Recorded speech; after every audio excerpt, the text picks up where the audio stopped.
উসমান হাদিকে গুলির ঘটনার পরপরই এই দুই ছবি নিয়ে সন্দেহ বাড়তে থাকে। একটা ছবিতে দেখা যায় কালো জ্যাকেট ও মাস্ক পরে হাদির পাশে বসে আছে, অন্যরা হাত মিলিয়ে চলে যাচ্ছেন।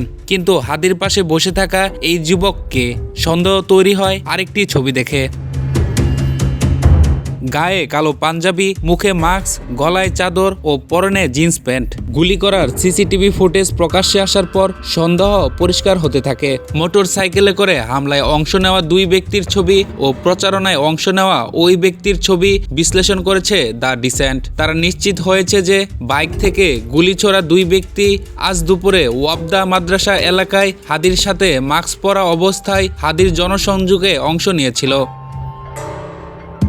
হামলাকারীরা দুই জনের মধ্যে একজনের গায়ে কালো পাঞ্জাবি, মুখে মাস্ক, গলায় চাদর ও পরনে আকাশি রঙের জিন্স প্যান্ট ছিল।